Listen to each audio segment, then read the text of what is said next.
There's a moment that Patricia remembers more than any other.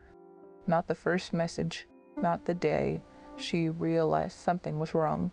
It was a Tuesday afternoon, sitting at her kitchen table, watching her savings account balance on the screen, and feeling nothing. Just a quiet, hollow kind of stillness. Like the silence after a door closes and you know the person on the other side isn't coming back. She told me she sat there for a long time. The coffee went cold. The afternoon light moved across the floor. And she just sat there.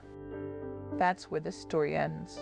But to understand how she got there, we have to go back to the beginning.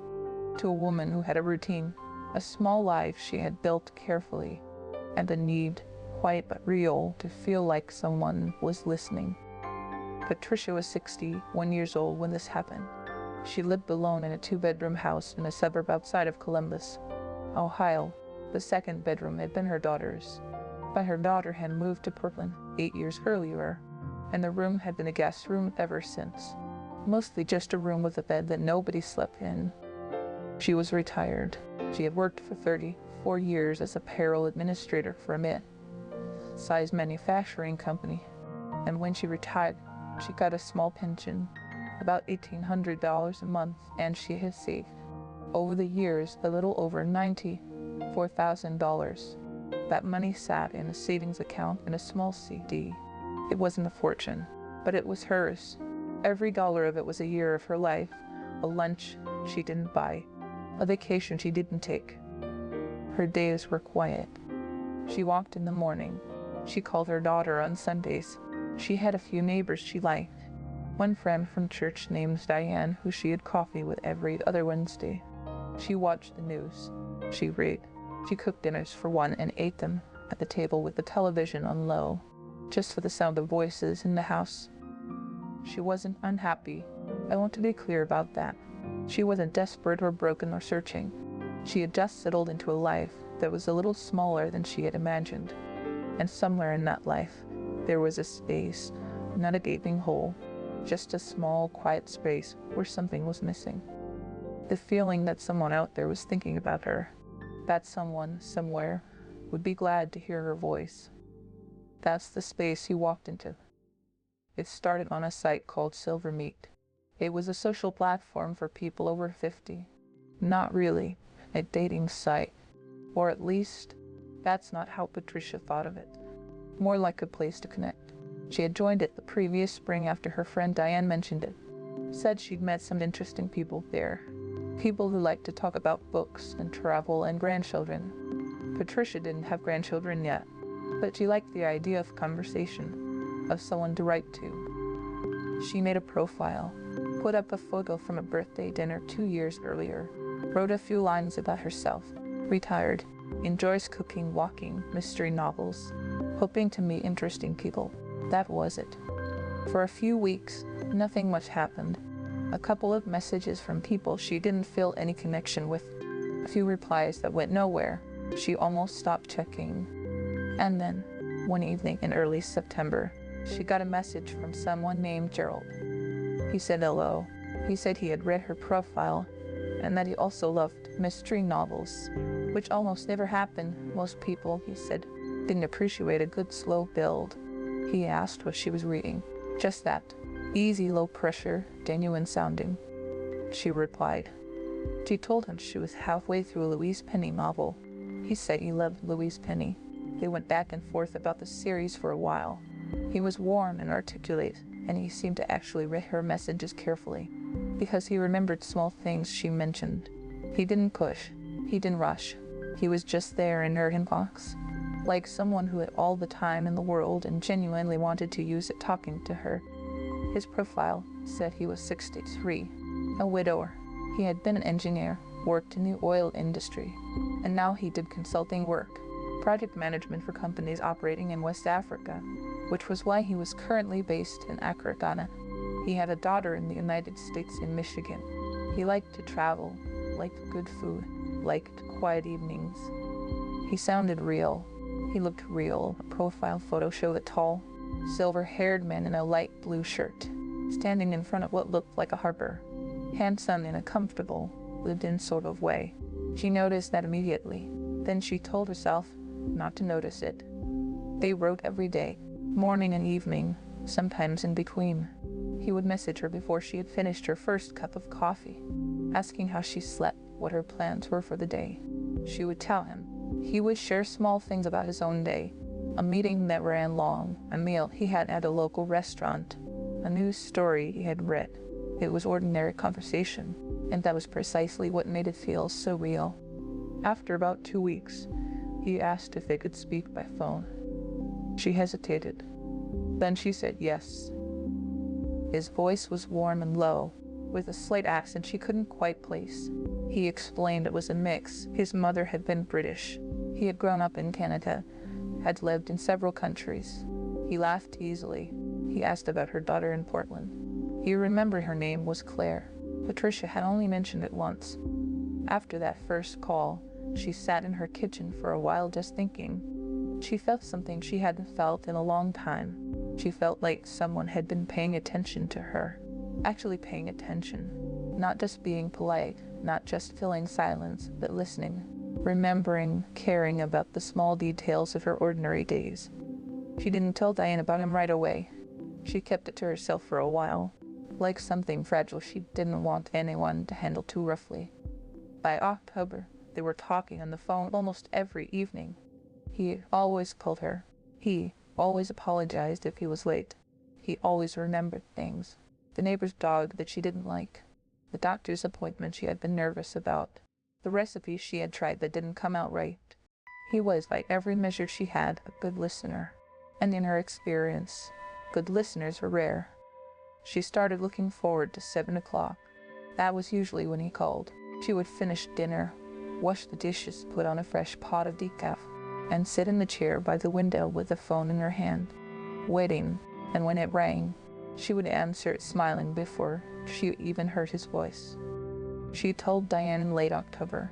Diane was cautious. She asked a lot of questions. She said she had heard about romance scams, had seen stories about them on the news. Patricia listened and said she understood the concern, but that Gerald wasn't like that.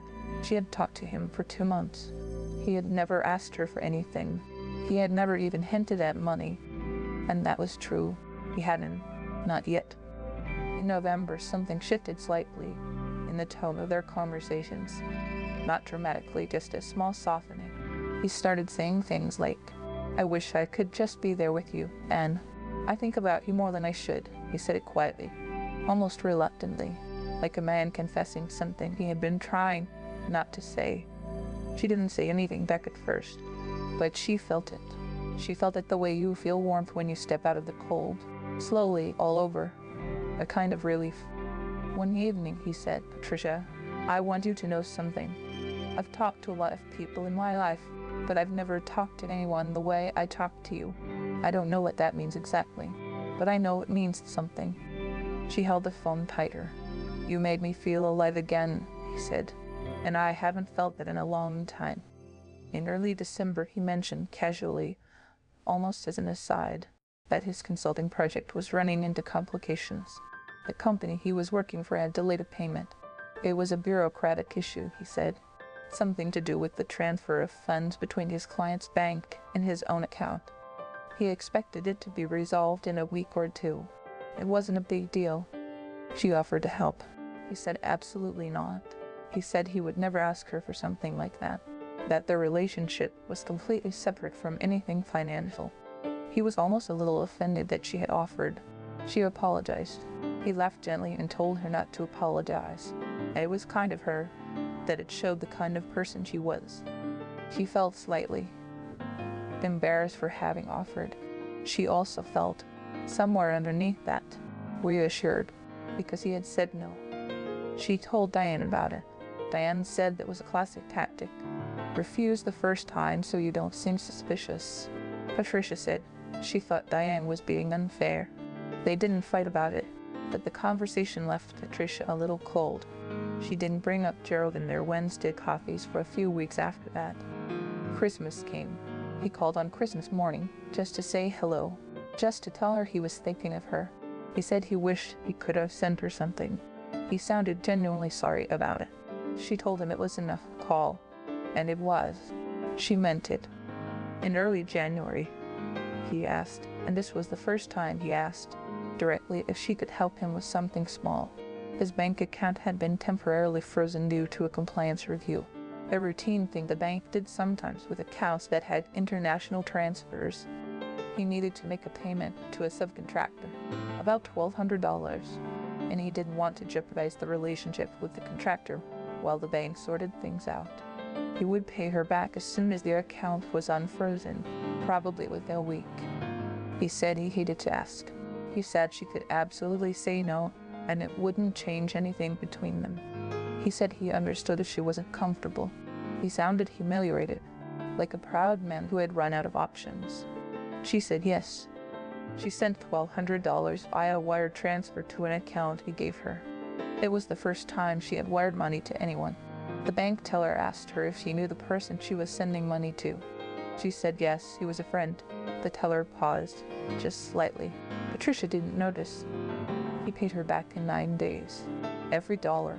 She was relieved, not because she doubted him, but because she knew how this looked to someone on the outside. And now she had proof. He wasn't that kind of person. He paid her back. February brought a bigger problem. The project itself was in trouble, he explained. The client had stopped communicating. There were legal questions about the contract. He might have to bring in an attorney. He had money tied up in the project, equipment, labor, deposits, and he was worried about losing it. He wasn't asking her for anything. He was just telling her. He said he didn't want her to feel left out of his life, that he wanted to be honest with her about what was going on. She listened. She asked questions. She tried to understand. She asked if there was anything she could do. He said there was one thing, but he didn't want to ask. She pressed him. He said that if she could loan him $8,000 for 60 days, just 60 days, he could pay his legal fees and protect the project. He would pay her back with interest, he said. He wanted to pay her back with interest. She didn't say yes right away. She sat with it for 2 days. She thought about what Diane had said. She thought about the $1,200 he had returned. She thought about his voice on Christmas morning.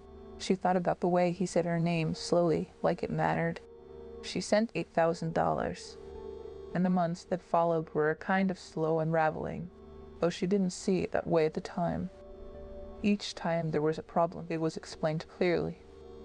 Each time she hesitated, he understood. Each time she said she was worried, he told her she had every right to be worried, that he would never want her to be uncomfortable, that she could ask for it back anytime. And then something in the conversation would shift, something warm, something real, and she would think, no, it's fine. He needs me right now. I can do this. By March, she had sent a total of $31,000. She had not told her daughter Claire. She had not told Diane. She had started keeping the bank statements in a folder in the back of her desk drawer, underneath some old documents, where she wouldn't see them by accident. It was Diane who finally said it.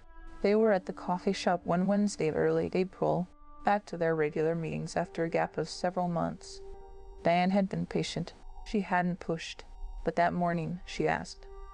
"Patricia," she said, "have you ever asked him directly? Have you said, are you really who you say you are?" Patricia looked at her coffee cup for a moment. That evening she asked him. She kept her voice calm. She said she didn't mean it as an accusation. She said she just needed to hear it from him, needed him to understand that she was putting a lot of faith in him, and she needed to know she wasn't being foolish. He was quiet for a moment, and then he said quietly and clearly, but he understood completely, that he would feel the same way.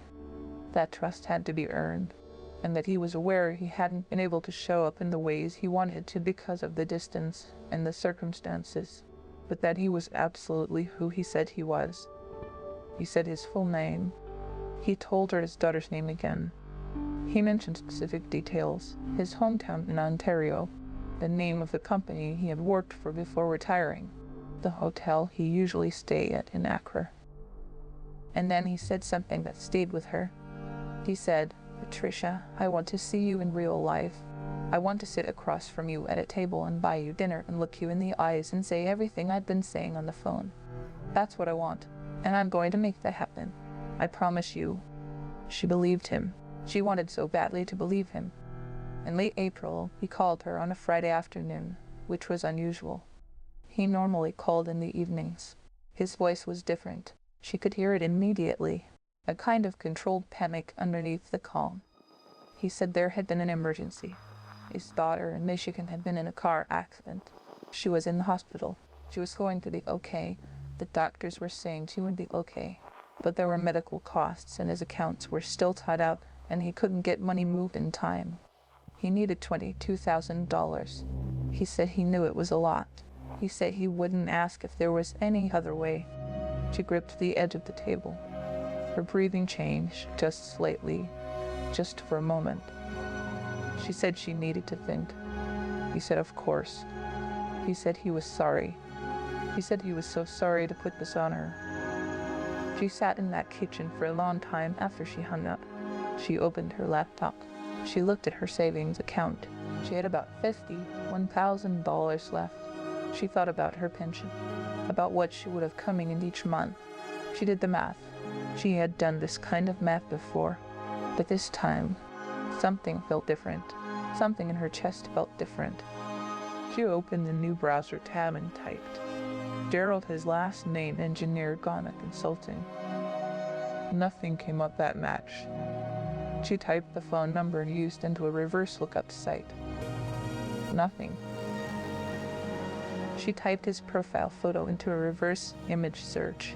The image came back as someone else, a retired veterinarian from the Netherlands.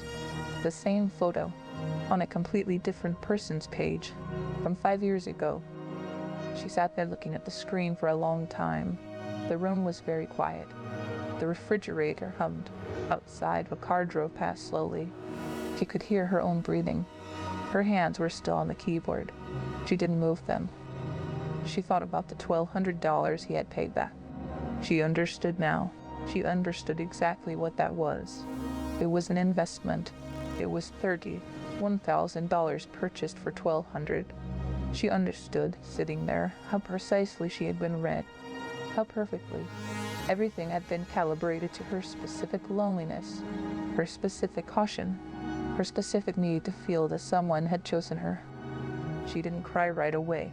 She just sat there, looking at the photo of a man she had never spoken to, whose image had been used to make her feel something for 8 months. A stranger who had no idea she existed. She didn't send the $22,000. She called him back that same evening. She kept her voice even.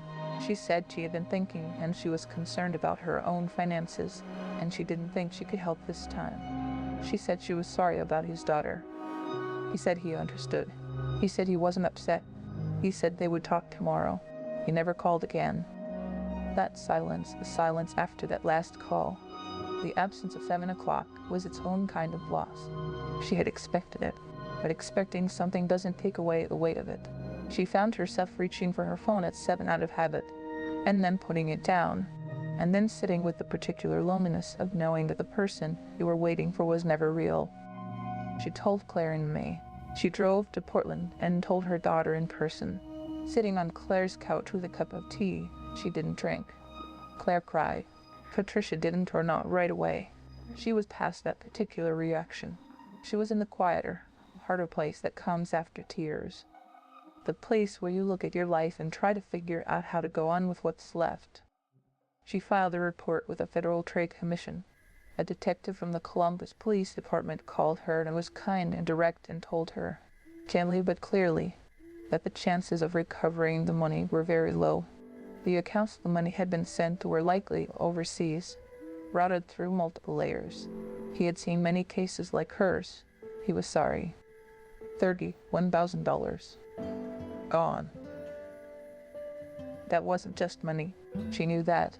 She could say the number out loud and it didn't fully capture it.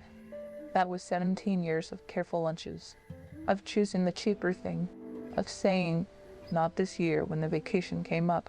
That was a specific kind of time in her life, the slow, patient accumulation of someone who understood that her margin was thin and took care of it. And it was gone, because someone had read her clearly. had understood from a distance exactly what she needed to hear, and had said it month after month with a voice she had trusted completely. What Patricia found hardest to explain, harder than the financial loss, harder even than the humiliation, was the grief, because she had grieved someone who had never existed. She missed a voice. She missed 7 o'clock. She missed the feeling of being chosen, of being known, even though she now understood that what she had felt was entirely constructed, a fiction designed to empty her account. She told me it took her almost a year to stop thinking of him as Gerald. She knew that was not his name. She knew there was no Gerald, but the person she had built in her mind. All those hours of conversation, all those small remembered details, that person had felt real, and grief doesn't care whether the object of it was real. It just arrives, and it stays, and you have to move through it. She went back to coffee with Diane. She walked in the mornings. She cooked for one. She put the folder of bank statements in the recycling bin one afternoon without looking at it. Just took it out of the drawer and put it in the bin and took the bin to the curb. She told me she thought about the teller at the bank, the one who had paused when she said she was sending money to a friend. She thought about that pause a lot.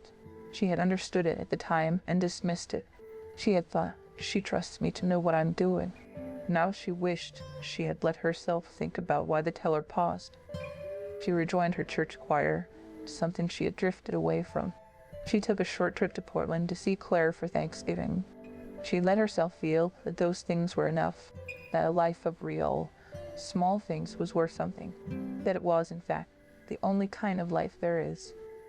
But she also said something that I have thought about many times since she told me.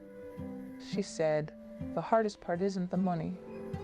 The hardest part is that for 8 months, I felt like someone was paying attention to me. And then I found out that the attention was a tool. And now I don't know what to do with the part of me that still needed it." I didn't have an answer for that. I don't think there's one exactly. Some losses are like that. They leave a question that doesn't close. If you think this could never happen to you, this is exactly how it begins. Not with a stranger who seems suspicious. Not with someone who asks for money right away. It begins with someone who listens. Someone who remembers. Someone who says your name like it means something. And by the time anything feels wrong, the trust is already built. And that's the whole design. Patricia was not naive. She was not careless. She was careful, patient, smart. She had worked for 34 years. She knew the value